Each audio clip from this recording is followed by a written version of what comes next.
Today we are going to talk about something nobody wants to talk about, honestly. Not how to get rich. That part, believe it or not, is simple. We are going to talk about how to stop being poor. That is the hard part.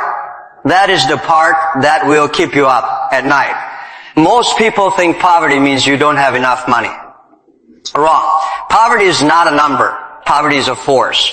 It is gravity. It is a closed system, a loop, a machine designed specifically to keep you running inside it until you collapse. I call it the physics of poverty. And if you want to understand why you are stuck, you have to think like a rocket scientist. When a rocket launches from Earth, it has one job. Hit escape velocity, that specific speed where the gravitational pull can no longer drag it back. Now imagine that rocket burns 99% of its fuel. Almost there, almost free, but it does not quite hit that speed. What happens?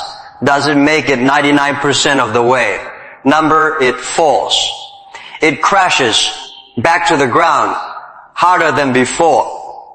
That is the working class. You grind. And then the car breaks down, or you get sick, or the landlord raises the rent, gravity takes over, and you don't just fall back to where you started. You fall lower because now you are exhausted. Now you are demoralized. Now you are demoralized. Now you have less fuel than when you began. This is why simply working harder. In the physics of poverty, linear effort produces almost nothing. You need exponential force. You need to understand the rules of the game before you can break them. And here is rule number one. Being poor is expensive. When you don't have money, everything costs more. You can't buy in bulk, so you pay a higher price per unit on everything. You can't afford a good pair of boots, so you buy the cheap ones and replace them every year. You can't afford the dentist, so you wait until the tooth is gone and suddenly you owe $3,000 for a root canal. This is what Terry Pratchett called the Vimes Boots theory of socioeconomic unfairness. The system doesn't just ignore the poor, it charges them extra for showing up. Late fees, overdraft charges, predatory interest rates, small pack pricing. The system looks at poverty and says, you are rich, so you will pay a premium. And while you are running this race with a backpack full of bricks, the wealthy are running downhill with the wind pushing them forward. But here is what makes it truly dangerous. The damage is not just in your wallet. When you live in this trap long enough, it rewires you. Your brain shifts into survival mode, permanent, low-grade emergency. Your IQ measurably drops. You stop thinking about next year and you start obsessing about the next minutes. You become reactive. You stop building and start surviving. And round around the loop goes. Low income creates stress. Bad decisions destroy any chance of building assets. No assets means low income. Perfect circle. Vicious, relentless. But physics also tells us this. Every force can be overcome with a greater force. Every trap has a door. And in this conversation, we are going to find that door together. The scarcity tax that quietly drains your cognitive capacity.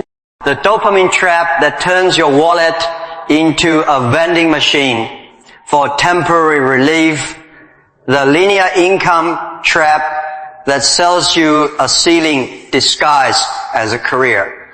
The social gravity that surrounds you with people who need you to stay stuck. And finally, the compound void. The invisible engine that either works for you or against you every single day, whether you are watching or not. Once you break orbit, everything changes. The friction disappears. the silence arrives, and for the first time, you can actually breathe. But first, you have to survive the launch. Let's begin. Loop 1, the scarcity tax here is something the financial advice industry will never tell you. If you handed a lottery winner $10 million and then check back in 3 years, statistically they are broke again. And before you judge them, understand why. Because the problem was never the money. The problem was the mind that was managing it. Harvard economist Sandy Molina then ran a study that should be taught in every school on earth. When your brain is consumed by financial stress, when you are lying awake, wondering how to cover rent or fix the car, your effective IQ drops by 13 points. 13 points. That is equivalent to pulling an all-nighter. That is equivalent to being functionally drunk. Every single day. So when people ask why poor people make bad financial decisions, it is not a character flaw, it is a hardware problem. You are trying to solve complicated, long horizon problems. With the processor stuck in emergency mode, the future becomes invisible when the present is on fire. This is the scarcity trap. Cognitive bandwidth is a finite resource, just like money. When you spend all of it worrying, there is nothing left for planning, nothing left for creativity, nothing left for strategy. You take the payday loan because you need cash today, not next week. You grab the fast food because it is cheap and immediate. You are not lazy. You are depleted. And the system was designed around your depletion. Now here is the mathematics of it, using the same Vimes boots logic. A wealthy man buys quality boots for $50. They last a decade. His annual cost is $5. A man without savings can only afford $10 boots. Those boots disintegrate within a year. Over 10 years, he spends $100, twice as much, and his feet were wet the whole time. This plays out across every dimension of life. Toilet paper bought in single rolls instead of bulk. Medicine delayed until a small problem becomes a hospital visit. Car maintenance skipped until an engine dies. The penalty for poverty is paid in thousands of small, invisible taxes that never appear on any bill but drain you steadily. Month after month, year after year. So how do you break this first loop? You build a buffer.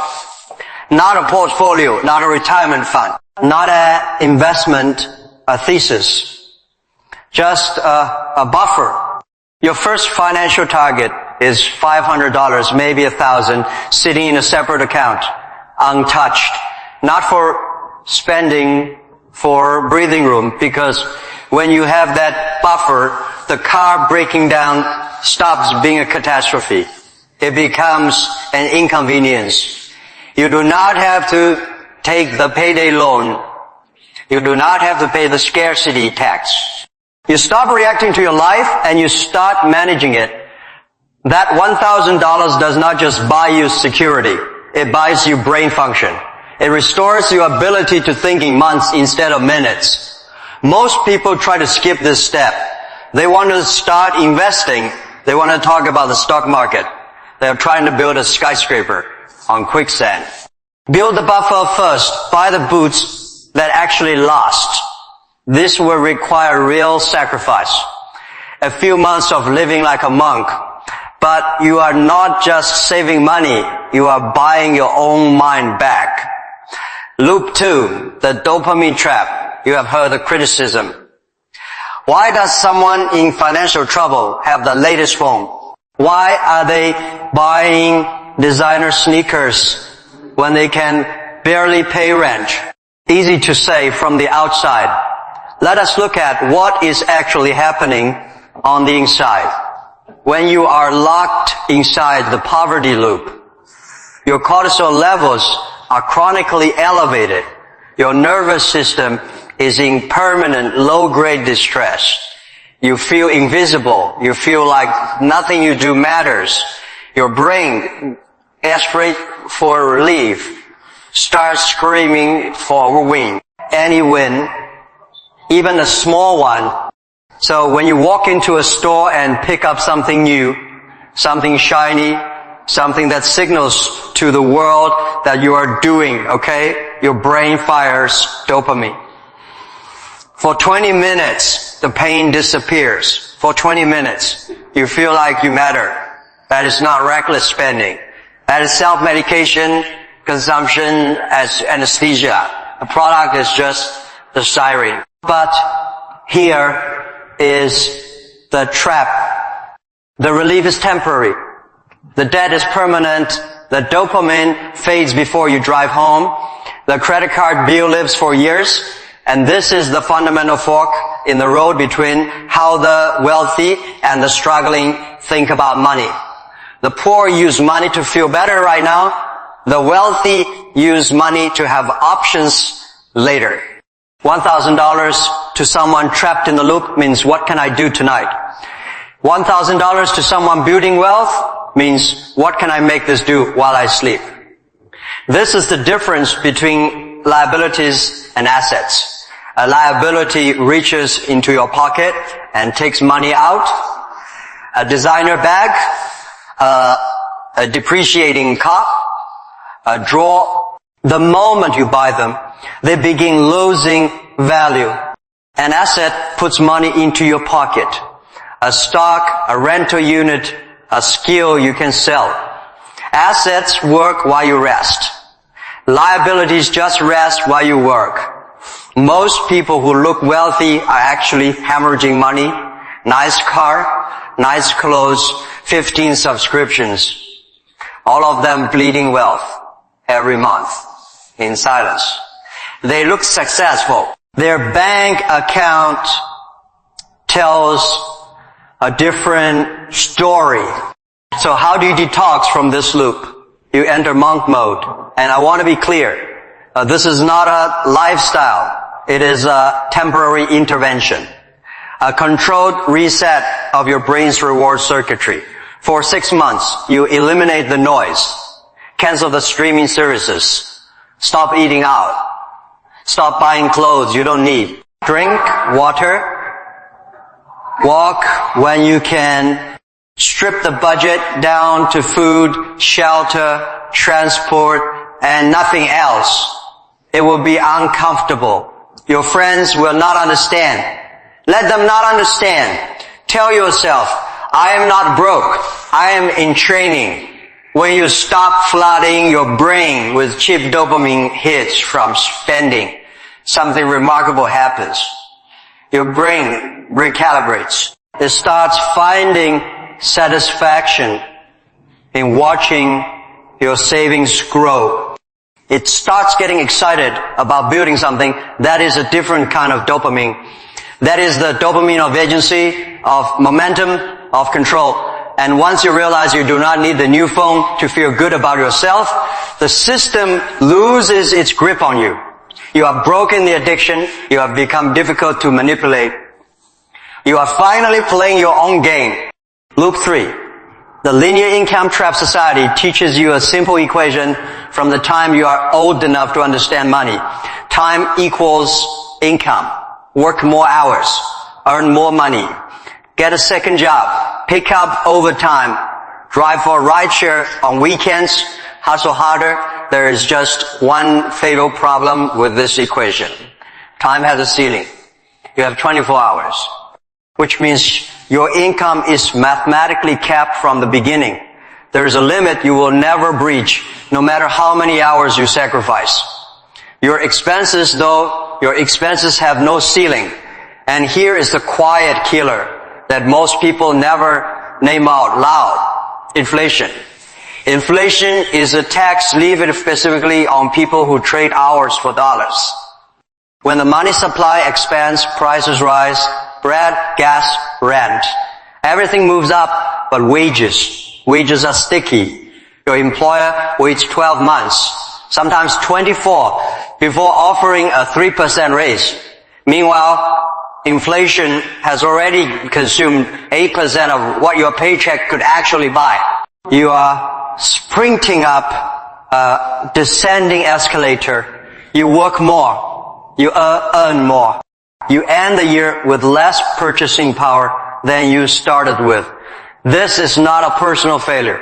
This is a mathematical trap. And you cannot win a rigged game by playing harder. You have to change the game. Stop selling time. Start selling value. Here is how build a skill stack, not the deepest expertise in one narrow thing. That lane is crowded and getting more crowded every year as technology improves. Instead, become genuinely capable in 2 or 3 unrelated domains and combine them into something that is uniquely yours. Scott Adams, the man who created Dilbert, was not the best artist. He was not the sharpest satirist. He was not the most seasoned entrepreneur. But he was good at drawing, good at comedy, and good at business. Stack those together. And suddenly, there is nobody else on earth quite like him. The combination creates the rarity. And the market pays for rarity. If you are working a trade, learn to sell. Now you are not a laborer. You are a contractor who can bring in clients. If you are in food service, learn persuasive writing. Now you are not just serving meals. You are engineering menus that move high margin items. If you can do something technical, learn to communicate it clearly to non-technical people. Immediately you are worth 3 times more. When you stack skills, you begin detaching your income from your hours. You become harder to replace. You stop being a commodity and start being a specific, difficult to replicate combination that a market has to pay a premium to access. You build a moat, and that moat is the stack. Luke 4, social gravity, there is an observation, not a motivational quote. An actual observation rooted in behavioral science. You become the statistical average of the 5 people you spend the most time with. Their habits, their language, their beliefs about what is possible. Their ceiling becomes your ceiling. Their floor becomes your floor. We have mirror neurons. Our brains are built to copy the people around us unconsciously, automatically. It is a survival mechanism. The tribe's behavior was information about how to stay alive. The problem is that mechanism does not distinguish between a tribe of builders and a tribe of settlers. It just copies. So if the people you are surrounded by have accepted poverty as permanent, if they have decided the game is rigged and stopped trying to play, your brain is quietly absorbing that conclusion. Every day, in every conversation, through every shared meal and every venting session about how unfair everything is, this is the crab bucket. You know, the image. 1 crab in a bucket and it climbs out. 10 crabs in a bucket, and the moment one tries to escape, the others reach up and pull it back down. Not out of malice, out of instinct. Because your escape is evidence that theirs was possible. And that evidence is terrifying if you have already decided. You can't when you enter monk mode, when you start building the buffer, when you start learning, your environment will react. Not with applause, with suspicion, with guilt, with subtle hostility. Why are you working so hard? Who do you think you are? The system is designed to keep us here. Why bother? That is not advice. That is social gravity talking. And if you listen, you stay in the bucket. Now I am not telling you to abandon the people you love or pretend your community doesn't exist. But but you have to protect what you are building in your head. You cannot spend 3 hours a day absorbing someone else's surrender and expect to maintain momentum. That is not cruelty. That is basic mental hygiene. And here's the thing that changes everything. You live in the most extraordinary library in human history. The internet. You do not need a wealthy mentor who will take your call. You can spend your evenings with Charlie Munger. You can study Einstein.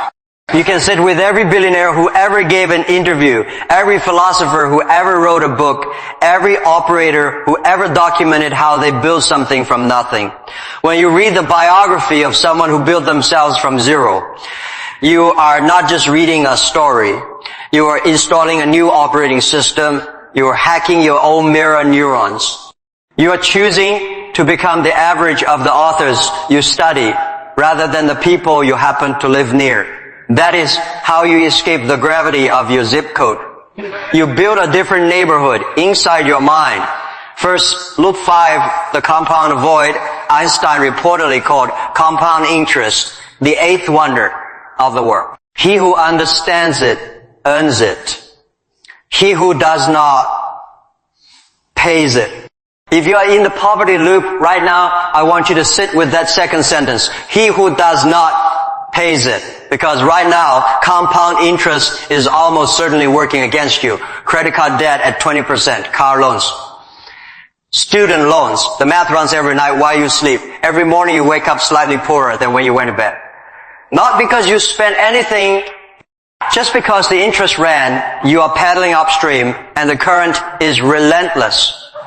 The wealthy live on the other side of that equation, index funds, real estate, business equity. The math runs for them every night. They wake up incrementally richer without lifting a finger, without making a single decision. The snowball rolls and gathers mass. This is not luck. This is positioning. You must cross a line. You must go from paying compound interest to earning it. Here is how stage 1 is survival. Stop the bleeding. Cut the budget to the bone. Use the monk mode savings to eliminate high interest debt first. Pay off the most predatory obligations before anything else. Kill the vampires that drain you while you sleep. Stage 2 is accumulation. Now you start acquiring productive assets, not a house, not a car. Something that generates returns. Take $10 a day, just 10. Put it into a low-cost index fund. Ignore the financial news. Ignore the trends. Ignore the people who say they have found a faster way. You are not looking for fast. You are looking for compounding. The snowball looks embarrassing at the beginning. Every snowball does. Trust the math. Stage 3 is freedom. This is the moment when what your assets generate is enough to cover your basic survival. This is escape velocity from this moment forward. You do not have to sell your time to stay alive. You have choices. Real choices. And choices are what dignity is actually made of. The door was always open. Let us name the 5 chains one more time. The scarcity tax, which steals your cognitive bandwidth and charges you a premium for being broke. The dopamine trap, which turns temporary relief into permanent debt. The linear income trap, which sells you a ceiling disguised as a career. Social gravity, which surrounds you with a story that says staying is safer than trying. And the compound void, the invisible mathematical engine that either works for you or grinds against you every hour of every day. These are the chains. They are real. They are heavy. But here is what I want you to carry out of this conversation. Chains are made of metal, but they are forged in the mind first. The door to the cage is not locked. It has never been locked. The system wants you to believe it is. Your environment wants you to believe it is. Your own fear, the loudest voice of all, wants you to believe it is. But you have the physics now. You have the map. Where the trap is. Which direction the door swings. All that is left is a decision to walk through it. That is the part nobody can do for you.